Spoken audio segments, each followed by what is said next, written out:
Високите температури во следниот период ќе придонесат за намалување на поголемиот број на болести кои се јавуваат кај растенијата.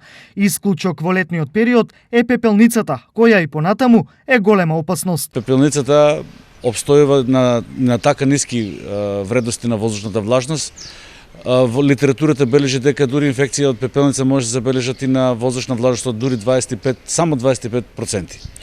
Значи, производителите ќе треба да обрнат внимание на сите оние култури каде ова болест има услови да се појави, да ги следат редовно вредностите за временските услови и согласно тоа да извршат третирање на истото. Опасност од високите температури и појава од штетници се јавува и кај лозовите насади. Во лозарството би споменал дека на актуелната опасност и од појава на гроздов молет таму каде што не е извршено првично третирање, зашто лозовите насади вообичаено одат на големо пространство и всушност создаваат услови на монокултурно производство, што повлекува поволни услови за раст и развој на тој штетник. Токму поради ова, доколку земјоделците вршат третман со пестициди на растенијата, неопходно е да внимаваат на следниве работи. Временскиот период во кој што навлегуваме не поволува да се извршат третмани на растенијата во најусловно речено поволните делови од денот.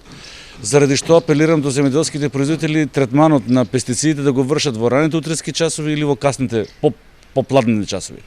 При тоа задолжително да носат средства за лична заштита, пред се на респиратор ставајќи ја на устот и на носот, а се разбира покривајќи го најголемиот дел од телото, зашто пестицидите, да се потсетиме, се група на отрови кои што спаѓаат во втора, трета класа, што се опасни по човекот, здравјето на човекот и на топлокрвните животни.